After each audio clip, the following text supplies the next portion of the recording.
Hey, Barry. Hey, Al. What do you call a mage with a talent for cooking?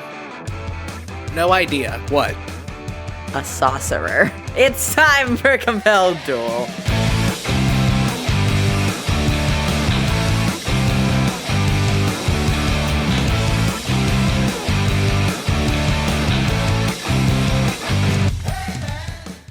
Hello, everybody. Welcome back to Compelled Duel. I'm Al. And I'm Barry. And we are a single-player, co-DM'd Dungeons & Dragons 5th Edition actual play podcast. Previously on Compelled Duel. Out of this stagnant water rears the head of a giant crocodile. Fee just yells, "Fucking what?" I hate this place! Leo, this crocodile's massive jaws yawn in front of you and then clamp down around your sides. I'm great. Fee, I'm fantastic. And then he passes out face first on the ground in front of you. Ah! These swamp fever is sometimes common if you get blood in swamp water. Sometimes you'll get sick, yes? Swamp fever. Okay, that's bad. Am I gonna die? No, don't be stupid. You're fine. Is plant that grows on outskirts of swamp. It makes fever go down if you put it in tea. You are looking for pink petal, white stem. Pink petal, white stem. I'll find it. His eyes open. I feel like I've been run over by a cart. Fee just starts laughing. If the old man sent you to Vogvolder to kill me, why didn't you just let me go? You could have gone home a hero. I don't know what I want out of our dynamic going forward. And if you died outside of that swamp, I would never have the opportunity to think about it. I've got a lot of people I hate and battles that I need to fight. And if I can take you off both those lists, I think it gets a little easier for both of us. Leo leans back on her shoulder. Fee doesn't push him away.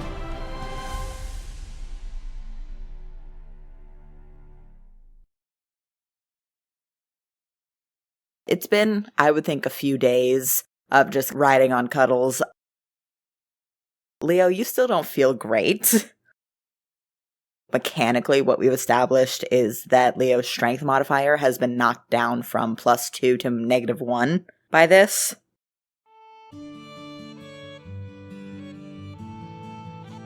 You finally come upon a circle of temporary shelters, it looks like. Not tents, but like houses that could very easily be torn down and packed away. You see a bunch of very small Firbolg running around in the circle, presumably playing some sort of tag-adjacent game, yelling in Giantish. You see a larger Firbolg kind of stretching, and you see a very, very old, shriveled Firbolg who is yelling after the kids and gesturing wildly. This one yells something in Giantish, and the entire group of 5 small Firbolg children and 2 older Firbolg all turn to look, and then they are all yelling and just converging on the bunny. Leo, who is still on the bunny, is going, "Oh, hello, hi. How's it going?" The youngest of the small Firbolg children starts climbing up on cuddles with you and just like grabs your hair unprompted. Oh, yep, Be careful with that, kiddo. Uh-huh. Behind you, Fee subtly shifts back. She is separated from you. And very politely says, "Hello, lovely to meet everyone." Switching to common, this one says, "Right, this one's clan, this is," and then they point, "brother of mine, grandmother," and then they gesture wildly at the 5 children and say, "and the babies." Who's babies? This one, like, furrows their brows and tilts their head and goes, "This one does not know how to say in common, love mine?" And then says something in Giantish. Ylva says, "This one's aunt." Oh, cousins. These are your cousins. This one does clap and point at you and say, "This is Vard. Cousins, babies." Hello, nice to meet you. I am also baby, apparently. The little tiny Firbolg pulling on your hair grins with just like 3 missing teeth.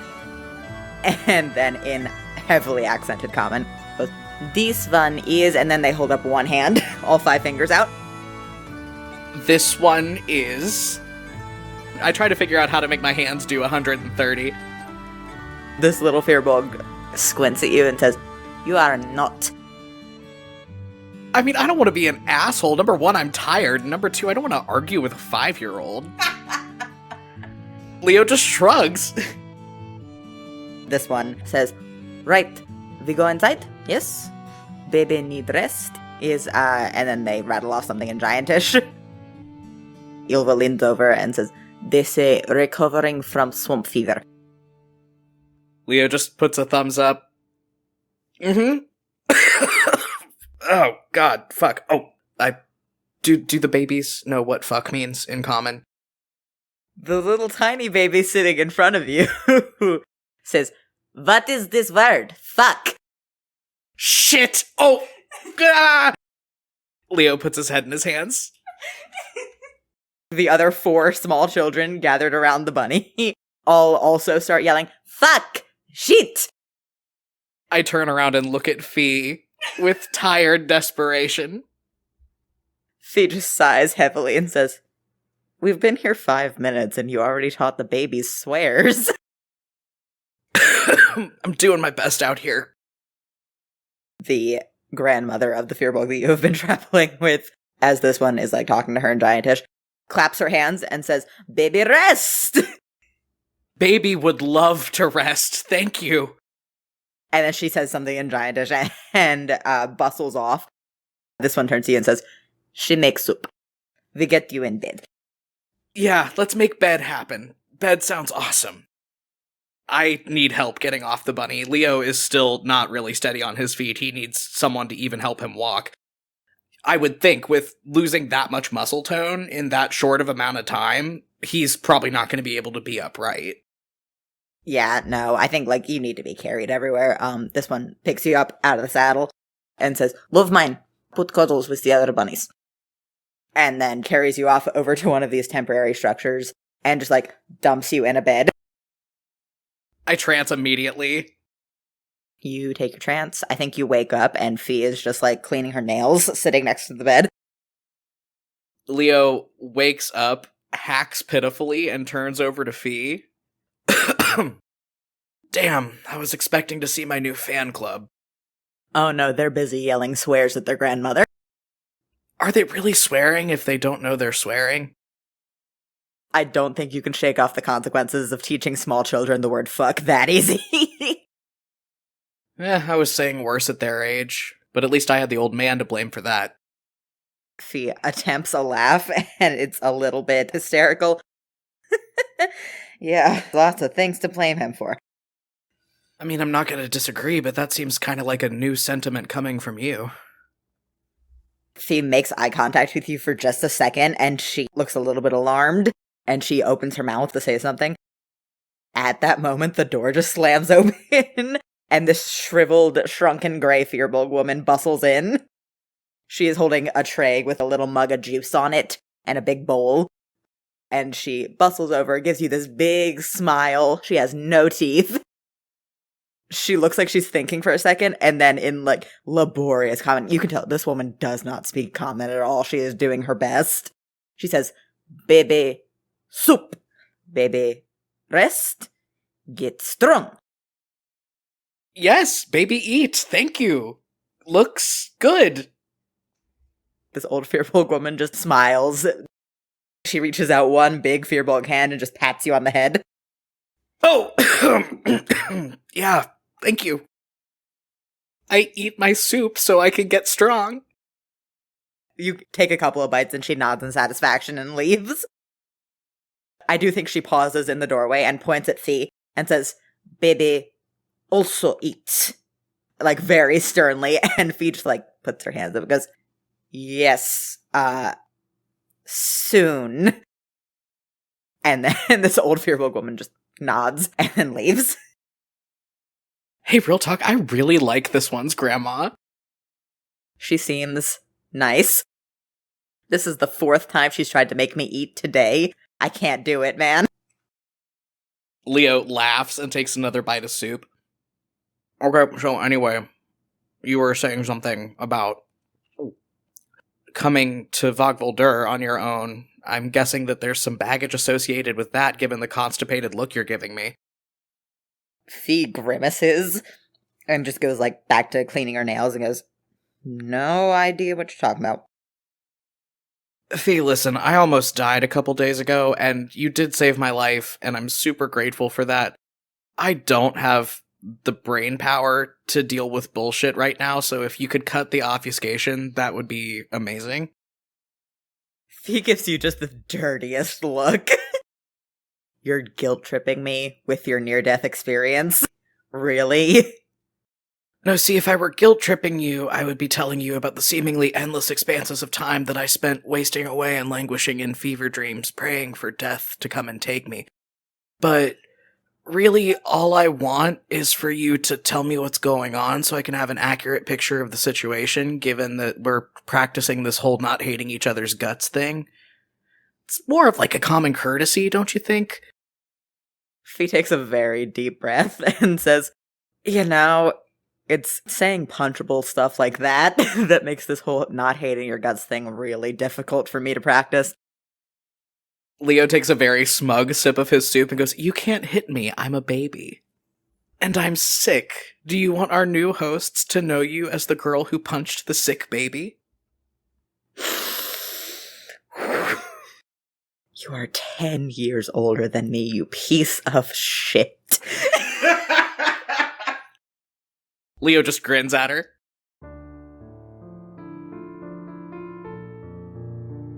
Fee sighs. She just goes, "Look, Father and I had a pretty fundamental disagreement before I went to Vogveldur. And you notice that nervous gesture that she's been doing where she, like, reaches up and touches the base of her neck, and then she notices that her hand is there and just, like, snaps it away and just settles both hands in her lap and smooths her skirts down. It didn't go well. I decided that the best course of action was to remove myself from the situation. So. Can I roll insight on that? Yes, absolutely. That's a 17. Fee seems pretty upset, even just talking about whatever happened. You can put some stuff together from your own experience. Leo puts his bowl of soup down on the bedside table and kind of wrings his hands in his lap for a second and goes, "So he finally turned on you, huh?" Guess everybody but me knew it was only a matter of time. Well, to your credit, I didn't think that it was ever gonna happen. You were always so fucking perfect, or what the hell ever. Did he do the thing where he makes you think that things that you saw were just a bad dream, or did he do the thing where he makes himself look like someone else?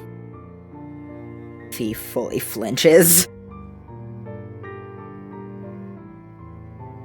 No, he just, told me to go away and not tell anyone what had happened. And I... and I did. Yeah, that one's a good one.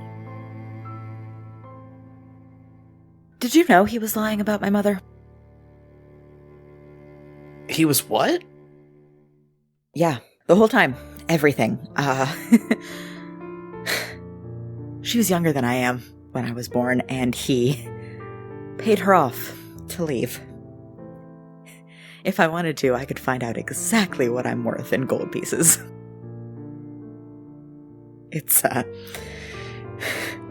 She just, like, reaches up and wipes her eyes. It's been a bit of an adjustment. No, I mean, I guess we're still at the point where you have no reason to trust me, but Fee, I had no idea. I've got a little bit of experience with the old man lying to me about my mother, though, so I get it. Leo reaches out and grabs her hand. For a long second, she doesn't pull away. And then she gently pulls her hand back and goes, Well, I should go get lunch before I get yelled at by this one's grandmother. I'm gonna, and she just stands up, brushing invisible dust off of her skirt. I'm gonna go. You should go back to trancing. And she just, like, flutters her hands a little bit, like she doesn't quite know what to do, and then just reaches back, tucks her hair behind her horns again. Fee. She pauses at the door. She doesn't turn around. I'm sorry I never gave you the information that you needed to keep yourself safe. No matter how much we were at each other's throats our entire lives, I was still your big brother. I'm sorry I wasn't a better one. She doesn't turn around. She still just has, like, one hand on the door. You just watch her shoulders bow inward for a second. And she takes a really deep, shaky breath. And just nods. And then she goes.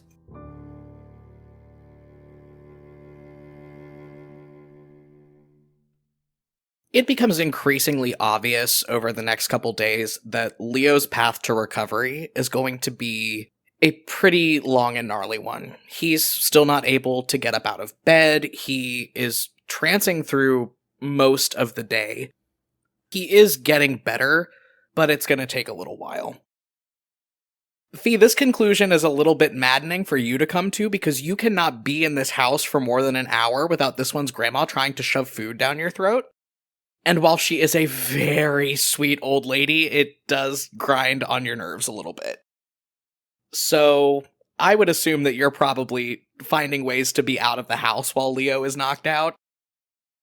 Oh, so extremely, yes. So you spend a lot of time out in this community of this Firbolg clan, kind of getting to know the way of life around here. It's very different from anything you know.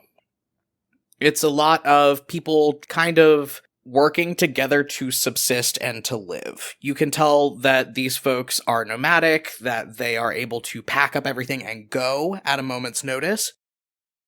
The battle bunnies are impressive. There is a whole field full of them, and you find out that Cuddles is kind of a runt for a battle bunny. Oh no! But in addition, they also have some livestock that they herd around with them. They have domesticated. You would assume that, like, in normal-sized land, these would be miniature goats. They are the size of bison.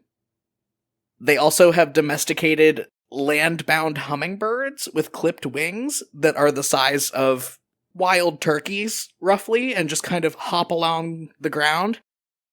Oh, but they must be so pretty. Their feathers are beautiful. Fee, you didn't know that hummingbirds had teeth until now. Ah, bad. And you also spend some time getting to know the people in this clan. They're not all directly blood related to this one, but this one does have a pretty extensive family. They have a lot of other cousins. Their brother hangs out with you a lot. He seems like a pretty cool dude. Big, beefy Firbolg guy. Closer to 8 feet than 7. Very tall. Bit of a jock, but seems like he has a good heart. And the baby cousins are around you a lot as well. They seem to have formed this weird little child cult of personality around you and Leo, because you're like the weirdest two things they've ever seen in their life.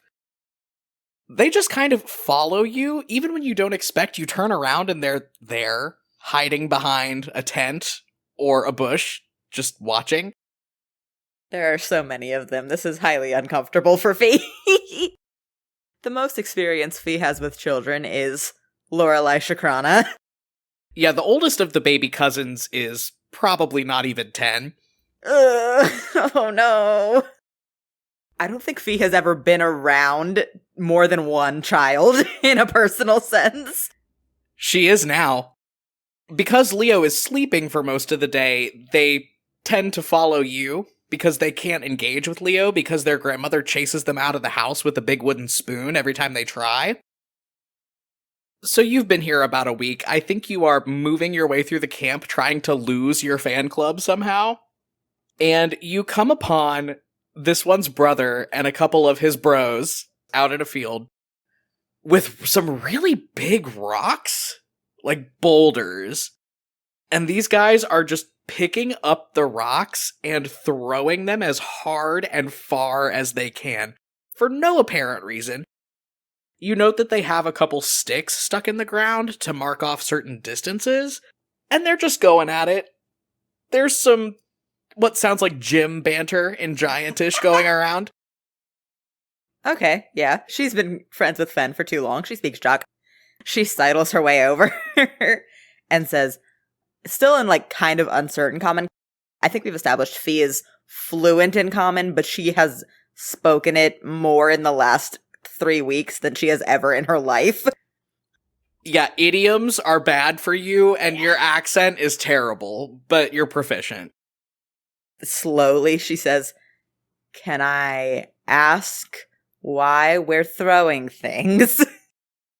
This one's brother laughs very loudly, bombastically, makes a grand gesture at you.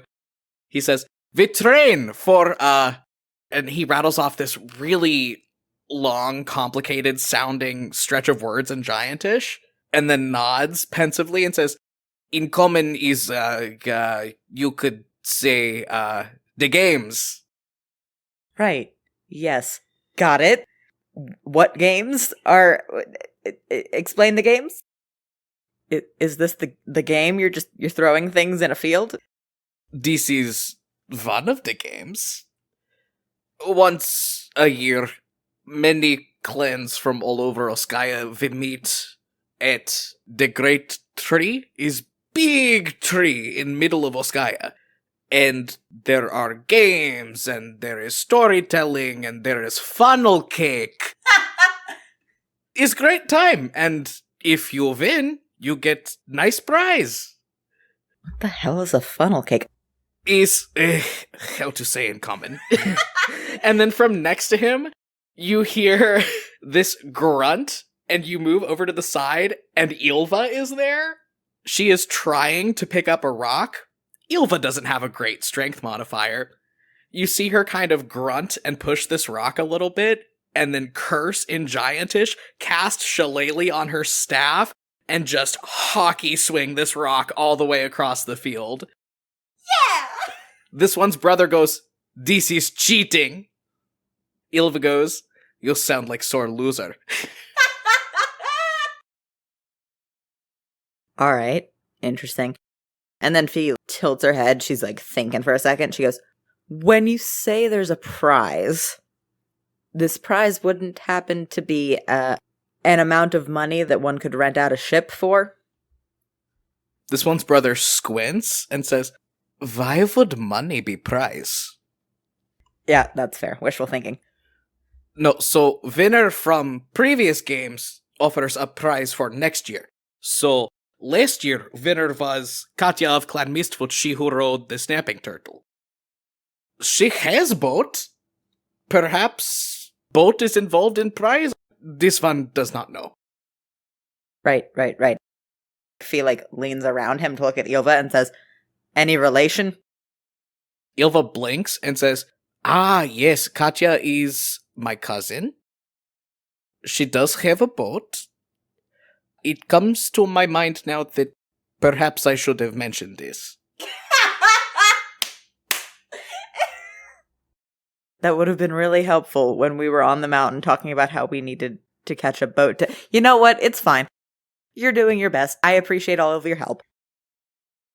I mean, if you want to get technical, I haven't seen Katya since I was like 8, so just calling up and asking favor is rude, yes? Totally understandable. I think I would rather break my own wrist than ask for a favor from any of my cousins.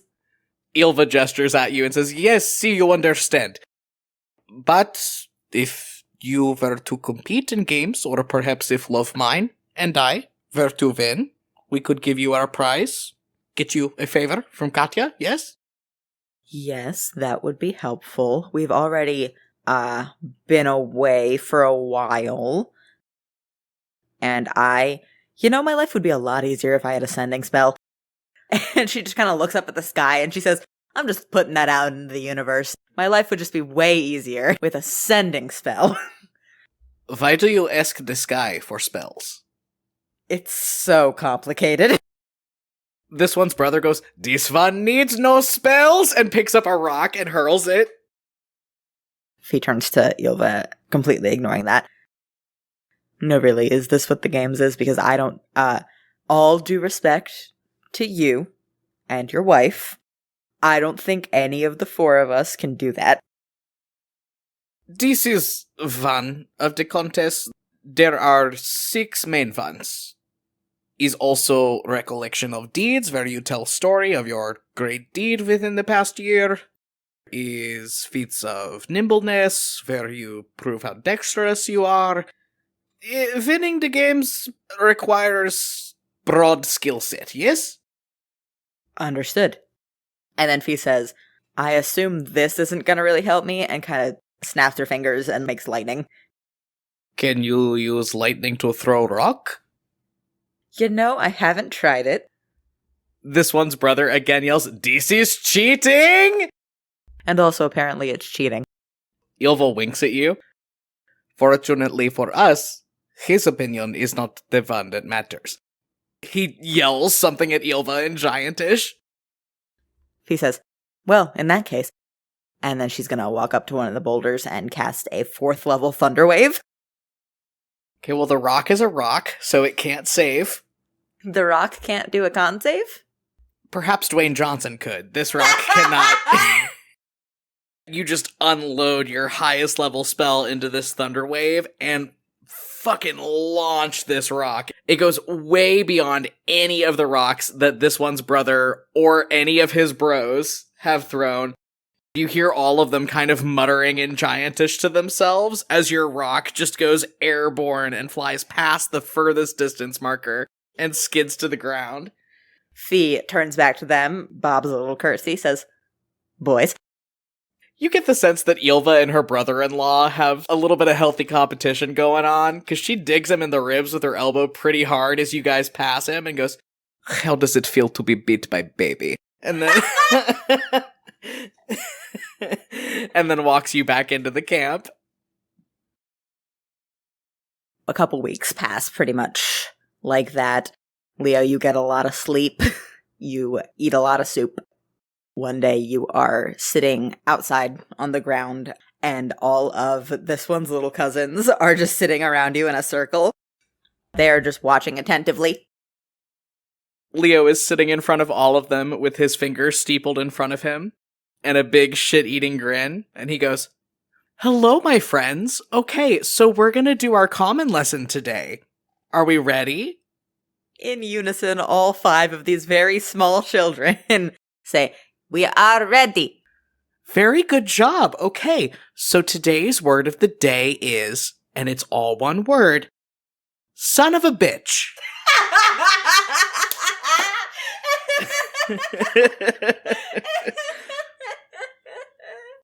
Now let's say it with Leo, okay? 1, 2, 3. Son of a bitch. Very good, my friends. Now this is a very useful phrase in common because it can be used as a noun, an adjective, or an exclamation. For example, you're talking to someone you don't like. Practice sentence. Fuck you, you son of a bitch. Also, for example, I can't get this son of a bitchin' box open. And our third example, son of a bitch, I stubbed my toe. The temperature around you lowers just ever so slightly as a shadow falls over you. And Fee, deeply disappointed, just sighs and says, it's time for your walk, you son of a bitch. And all 5 of the children just erupt in applause. Leo looks up at her with more than a healthy dose of fear and says, Yeah, noted.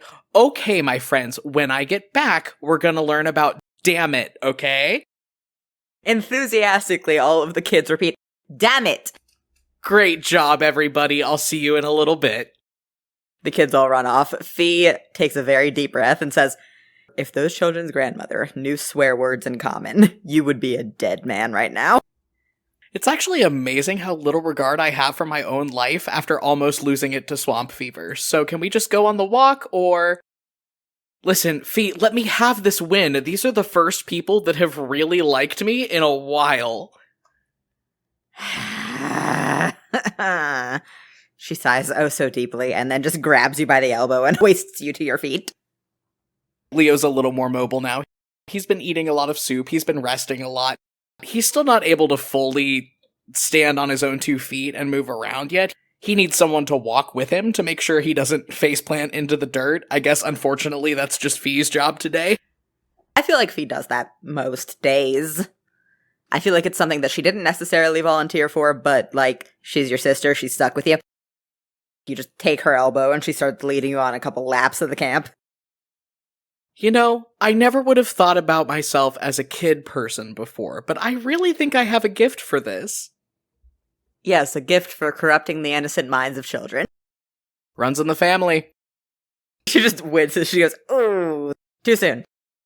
No, but really, if you're going to give the kids common lessons, you have to teach them useful words, or else the adults in the camp are going to start catching on. Since when has "damn it" not been a useful word? Let me rephrase. Words that they can use in polite company. You know, Fee, I think I have a little bit more experience with small children than you. I think that teaching them to cuss is a fundamental life skill that they're gonna need to develop at some point. I'm just getting them ahead of the curve. And that line of thinking also runs in the family. Anyway, I don't think Leoril counts as experience with children, she says with exaggerated air quotes. Okay, well, point A, Lorelei first word was shit, and that was not because of me, that was because of her mother. And point B, I can think of at least one child in Tordoon that is alive and thriving as a direct result of my action, which already puts me, one up on most noble parents in Astraria, so I think I'm the authority here. Fee throws her head back and laughs, and says, "Saving children and courting princesses, how did you have the time to trance while you were gone?" Leo stops dead in his tracks, digs his heels in, and looks like someone has just punched him right in the chest. Fee assumes something is physically wrong, and just stops and goes, "Whoa, are you okay?" Yeah, it's... I didn't know you knew about Eleonora, is all. Fee stops, frowns, and tilts her head. Only a little bit? Father was getting a lot of information about your movements while you were in Tordoon. And the rumor that you were trying to set something up with the Princess of Estermith was... I loved her! He snaps, whips his head around, looks angry for a second. He flinches. You watch him visibly rein himself back in, and he shakes his head. I loved her, he says again, much more softly. But we both wanted and needed very different things. And then her father tried to kill me, which further complicated the situation. And on top of everything else that I'm unpacking right now, I'm also having to unpack the fact that I spent the last 5 years thousands of miles away, fell in love twice, and Soren's been dead for the last 4 months. So, it's a lot. Fee nods. Yeah, I imagine that would be difficult. She doesn't look at him, she just kind of looks at the ground and scuffs her foot and says, "If it makes you feel better, I am also missing someone pretty important. So That hasn't been easy for me either. I'll learn to cope with it. Everybody that I was in love with is either dead, hates me, or chose something better, so I don't have a lot of options. At least you've got optimism. Fee laughs at that. When the hell have you ever known me to be optimistic? Leo laughs with her, and it's that same kind of humorless, half-hysterical laugh that they had that first night in Oscaea. Staggers a little bit, leans on her for support. You ever get to thinking that maybe we're just not meant to have good things?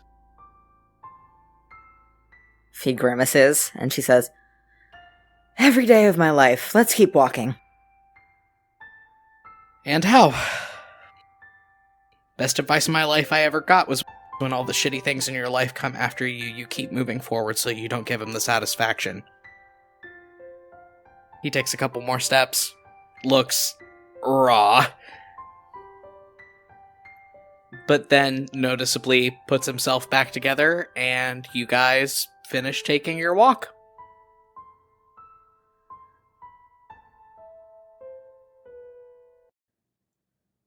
About 2 weeks later, the cabin fever has set in again. This one's grandma just has not stopped trying to feed you.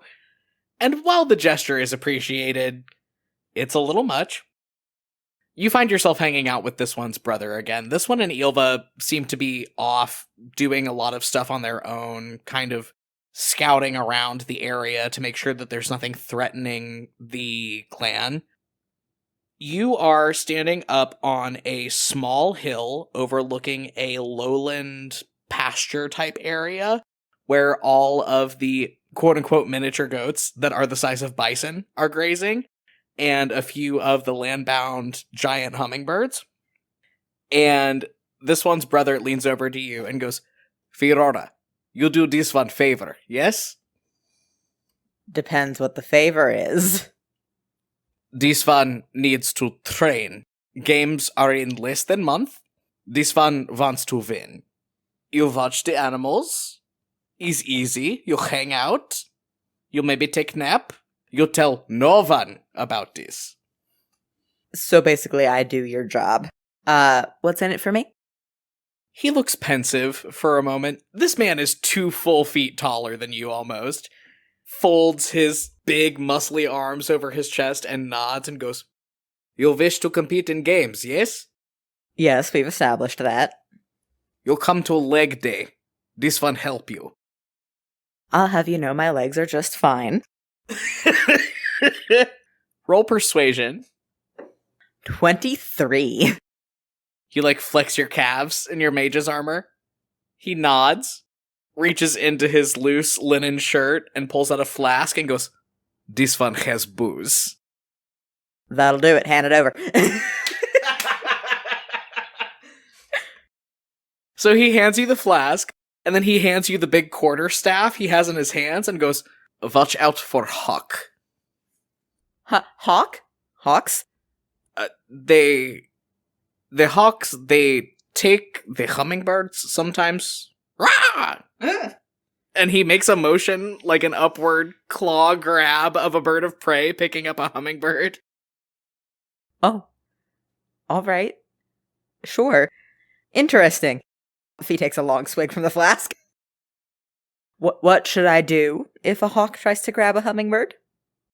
How to say in common? Pick God and pray?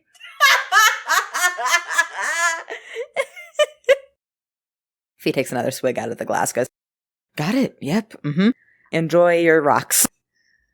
This one will. Thank you, Firora. And he trundles off. You hang out in the pasture with all the animals, with your stick that you feel will not be of much use against a hawk. Let me roll a luck check. No. And just barely, no hawk comes to accost you. So you sit there, drinking out of this flask. It's not difficult work. You're just making sure that none of the animals wander off and that nothing big and scary swoops in to eat them. You sit down on the ground, lay down, you're cloud gazing.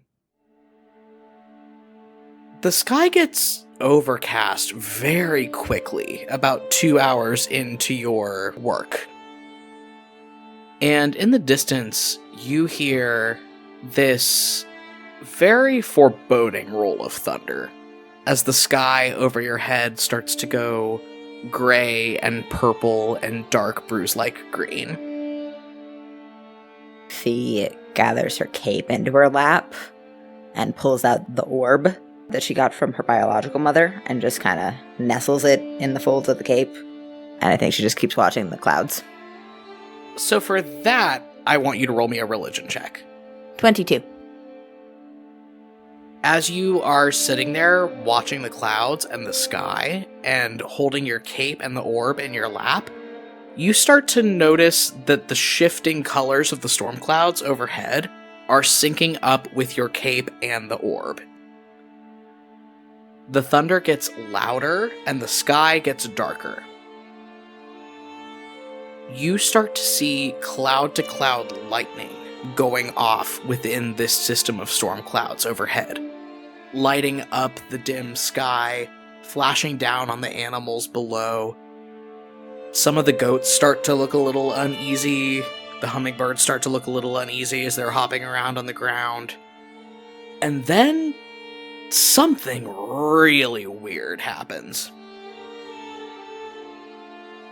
Fee, you are familiar with the workings of storms and the workings of lightning. It's a huge part of your life. It's a huge part of your magic.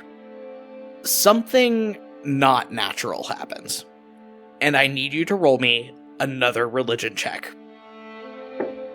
I'm going to use one of my rerolls on Gift of the Stormbringer. And 2 rerolls.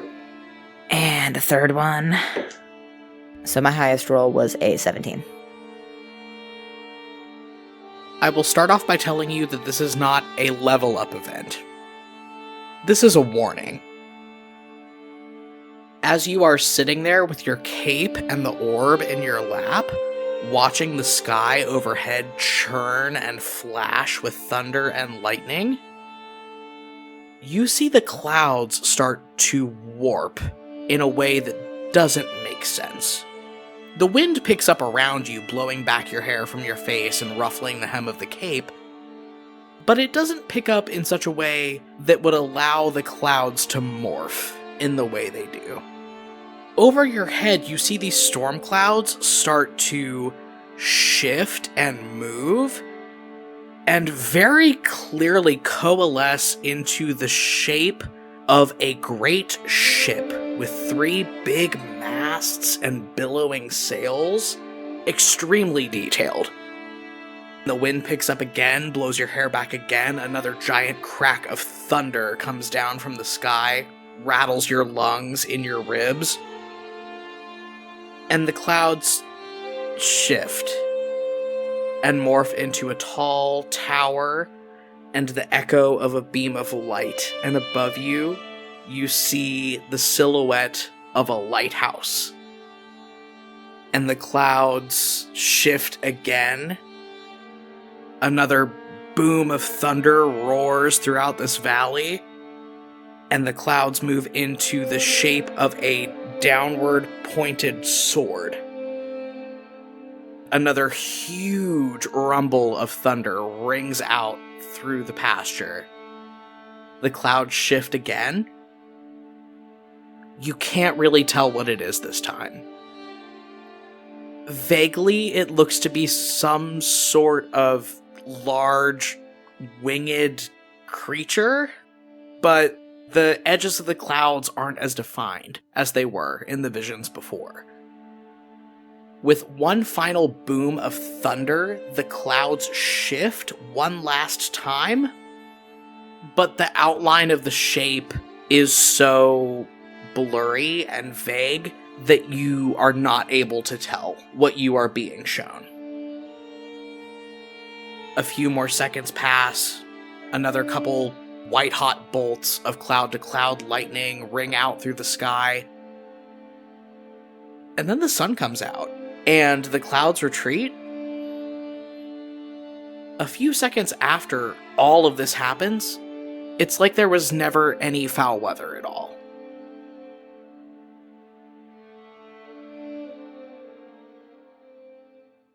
Fee nods to herself, and she settles the cape back around her shoulders. She puts the orb away, and she says, "All right, I don't know what you mean by that, but noted." If you'd like to try to figure out what that meant, you can roll an insight check. No, I can't. I rolled an 8. Okay, yeah, you saw a ship, a lighthouse, a sword, and something with wings. But that's about all you can get out of it. The sky clears. After a few more hours, this one's brother comes back and says, "Everything was uneventful, yes?"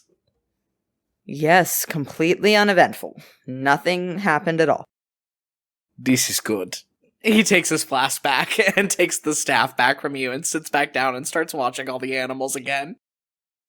Fee just nods to herself a little bit shell-shocked and gets up and walks away. 3 weeks pass. Leo, you're getting a little sick of this one's grandma at this point. But she's so nice. She's so nice. We love her so much. She's always there. She's always there. With soup. Telling you to go back to bed. All the time. It's later at night, so the children are not awake. And you have no idea where the fuck your sister is. Am I mostly able to move around at this point? Yeah, you're up and about for like short periods of time. You're not going to be running any marathons anytime soon, but like a 20-30 minute walk is not out of the question. I'm assuming I've been trancing most of the day, as I usually do. I'm just going to get up, bundle up, put a couple extra layers on, and head outside, I suppose. 13. With a 13, you head outside of this temporary little house building, and you see, trailing down from the roof, just a little bit of shimmery black fabric. This isn't gonna go well. I attempt to climb onto the roof. Roll athletics? Can I roll acrobatics? To pull yourself up on a roof? If I get a running start, I could, backflip. If you get a running start, I'll let you roll athletics with advantage. How about that? Okay, -1, here we go. 12. Okay, that'll do it. You manage to, get your foot up on a windowsill, huffing and puffing. Fee looks over from where she is sitting on the roof, just one eyebrow raised. Leo, wheezing, goes, "I did it. I'm getting better." Fee tilts her head a little bit and goes, "You sure are. Do you want a hand?" "Please!" I reach out a hand for her. She tugs you up on the roof. And then she goes back to what she was doing, which is, as far as you can tell, just laying back on the roof, looking at the stars. I lay back and look at the stars with her. I'm ready to not be force-fed soup anymore. I'm ready to do something more exciting than watching hummingbirds. I mean, if you wanted something a little more engaging, I'm teaching the babies how to use the phrase douchewagon. Man, I don't know how to use the phrase douchewagon. Our dad is a douchewagon, and that's the source of all our problems. Very illustrative. She shifts, gets a little more comfortable, kind of has her arms crossed over her chest. Speaking of, looks like we might be getting out of here in the next few weeks. Maybe, if we're lucky. Oh, did you strike gold while you were out there watching the hummingbirds, or is there something else that I need to know? There is an event that takes place in a couple of weeks where we could win some sort of prize from someone who owns a boat. I'm hearing prize. I'm hearing boat. I'm hearing win. All of this sounds agreeable to me. If we get out of here, what happens next?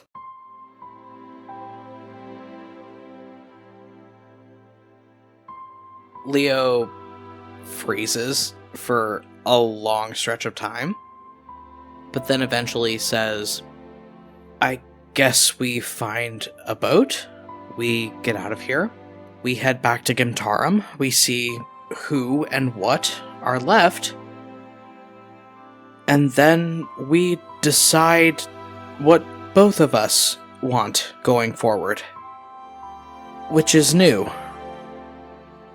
I spent a lot of my life thinking that what I wanted was predicated on ensuring that you didn't get what you wanted.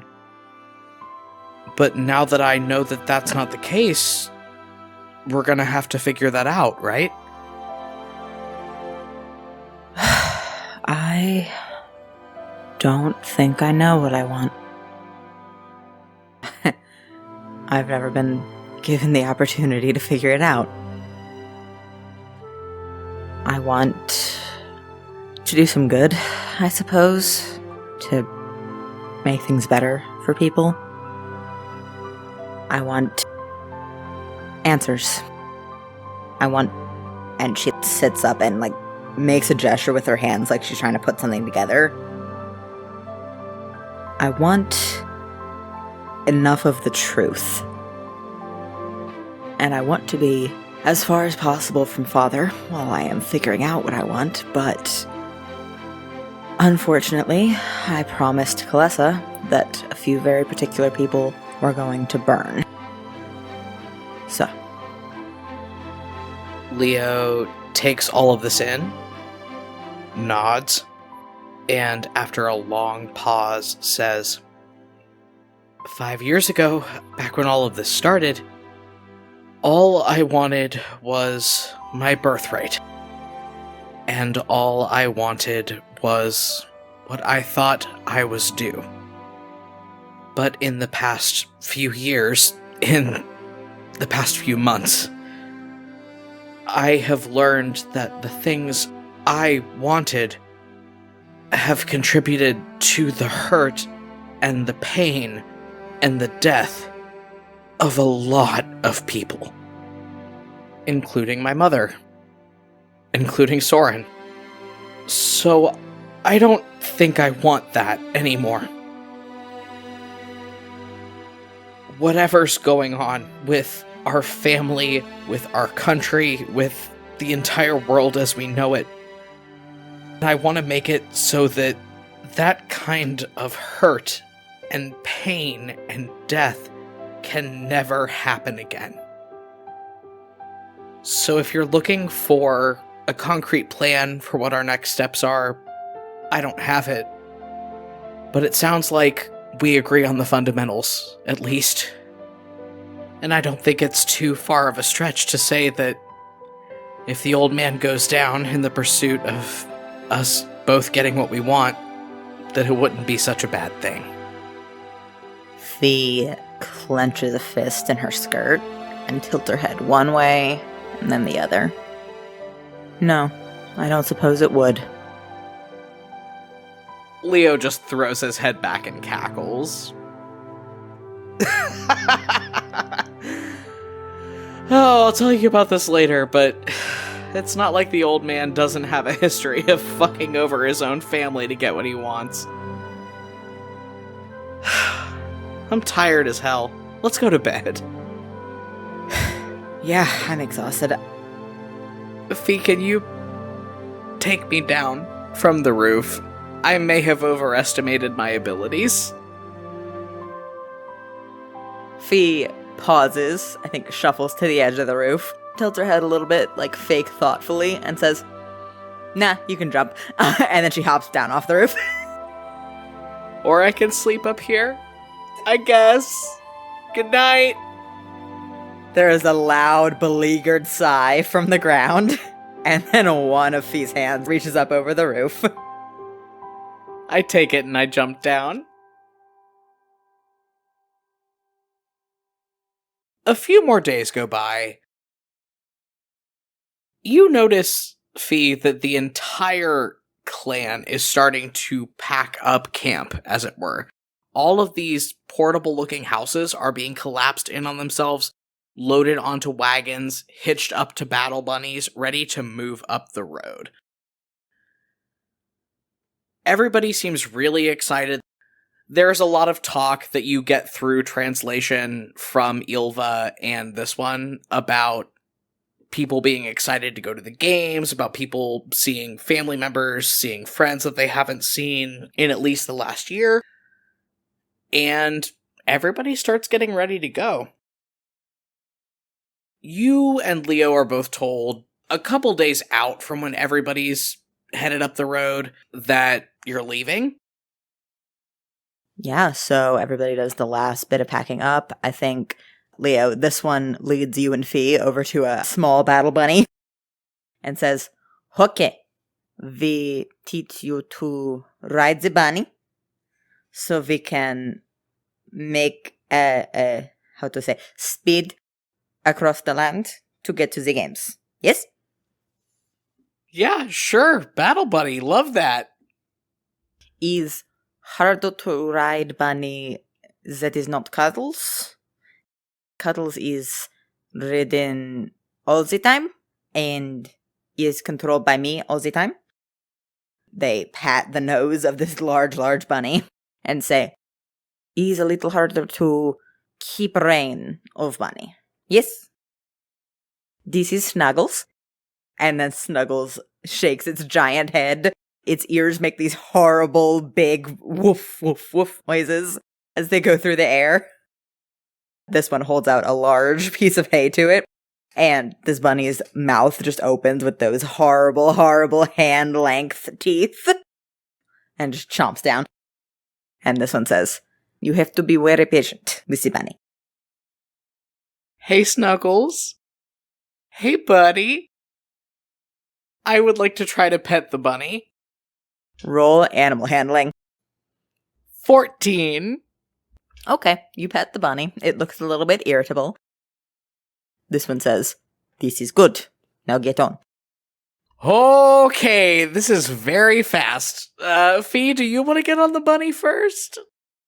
Fee looks at the bunny, looks at you, and says, "Now, Leo, I would never presume, as the younger sibling here, to get on the bunny first. That's all you, man." Wow, I really appreciate the consideration that you're giving me with this. I attempt to get on the bunny. Animal handling with advantage. 21. You are sitting on the bunny in its beautiful saddle. This one says, "Okay, no, do not kick the bunny. If you," and they kind of like squat, "you squeeze legs, the bunny goes faster. Yes?" I don't do that. They say, "Is baby confused about instruction?" Baby is more confused about your qualifications. This one looks so insulted as you say that. Well, it's just that this one, listen, I've been laid up for the past month or so, and we haven't really gotten to talk. We haven't gotten to know each other. We've been told that, Ylva, for instance, is a healer and a protector of the mountains. You are a... This one frowns and tilts their head and goes, "This one is... how to say in common? Love mine. How to say in common?" And then they rattle off a couple of words. Ylva, who is just like a few feet away, leaning on her quarterstaff, reading a book, without looking up, shouts back, "Lesbian." And this one just claps, goes, "Lesbian, this is the word." What, like professionally?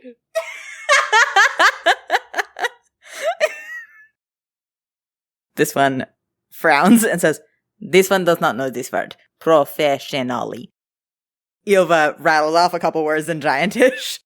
And this one says, "Oh, this one is small business owner." How, in all of this, Leo waves his hand around, do you run a small business? This one makes artisanal soaps.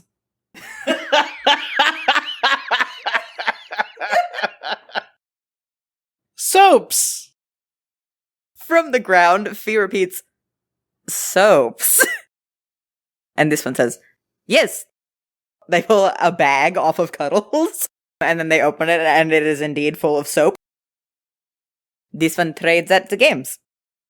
Is very good for skin, is made with goat's milk. No sulfate. I've been having problems with my T-zone for years. Could this maybe help me? I give you soap. I do take the soap. I also very cautiously squeeze the rabbit in the way that they instructed me to do so. Roll one more animal handling check. Oh god. 20. This rabbit takes off in a frenzied hop across the field.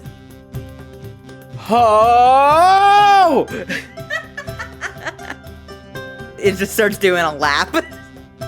And this one yells, you are doing very good.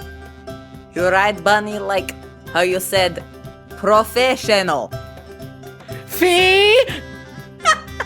Fee is laughing. Fee is cackling. Fee has sunk down to the ground.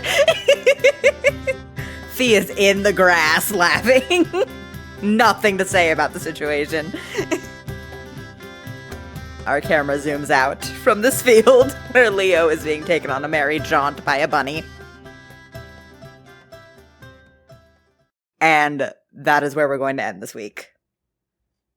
Well, at least nobody got sick or was in imminent danger of dying, so that's a one-up from the past couple episodes. Yeah. See you guys next time.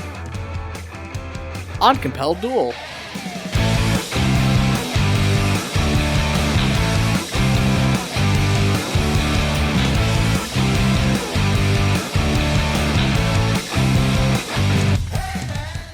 Hey everybody, Barry here with the postscript, just clearing up a couple housekeeping things here at the end of the episode. As usual, we are going to plug our social medias. You can find us on Twitter, Tumblr, and TikTok at Compelled Duel. You can also find us on TikTok at Compelled Duel Audios, where we post audio snippets from the show. We have a lot of other cool stuff, like an official Spotify account and an official website. You can find all of that stuff linked on our official social media pages. If you're interested in supporting the podcast, we ask that you consider pledging to our Patreon. You can find us on patreon.com/compelledduel. With that said, we would like to thank our newest patron, Mara Tracy. Thank you so much for your support. When you pledge to our Patreon starting at just $2 a month, you can get all sorts of cool stuff, including early access to episodes, access to exclusive playlists on our Spotify account, and even handwritten letters from your favorite character every month.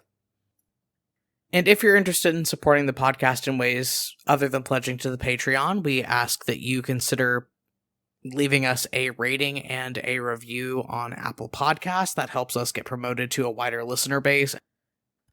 And as always, word-of-mouth advertising is the greatest asset we have to our names right now. So if you're enjoying what you're hearing so far on the podcast, tell 3 friends about it. And if they enjoy what they're hearing, ask them to tell 3 friends as well. Our next episode will be premiering on Friday, July 2nd, 2021, or if you are a member of our Patreon, you'll get early access to that on Thursday, July 1st, the day after my birthday, just in case anyone is curious. See you next week, everybody.